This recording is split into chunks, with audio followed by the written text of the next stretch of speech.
ধেয়ে আসছে ঘূর্ণিঝড়, উপকূলে চরম সতর্কতা। দর্শকবৃন্দরা, দরকারি নিউজের নিয়মিত আপডেটে স্বাগতম। এইমাত্র পাওয়া সর্বশেষ খবরে জানা গেছে, বাংলাদেশের উপকূলের দিকে দ্রুতগতিতে ধেয়ে আসছে একটি শক্তিশালী ঘূর্ণিঝড়। সমুদ্র বন্দরগুলোতে ইতিমধ্যে উচ্চ সতর্কতা জারি করা হয়েছে। আবহাওয়া অধিদপ্তর জানাচ্ছে, ঘূর্ণিঝড়টি বর্তমানে সমুদ্রের উপরে অবস্থান করছে। কেন্দ্রের নিকটে বাতাসের গতিবেগ ঘন্টায় 90 থেকে 110 কিলোমিটার, যা আরও শক্তি সঞ্চয় করে উপকূলের দিকে এগিয়ে আসছে। ফলে সমুদ্র উত্তাল হয়ে উঠেছে। নদী ও মোহনায় 5 থেকে 7 ফুট উচ্চতার জলোচ্ছ্বাসের আশঙ্কা করা হচ্ছে।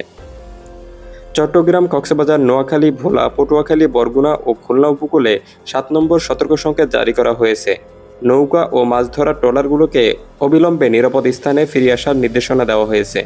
দর্শকবৃন্দরা, ঘূর্ণিঝড়টির অবস্থান দ্রুত পরিবর্তন হচ্ছে। যে কোনো সময় পরিস্থিতি আরও খারাপ হতে পারে, তাই সতর্ক থাকুন, নিরাপদে থাকুন। দরকারি নিউজের সঙ্গে থাকুন। ধন্যবাদ।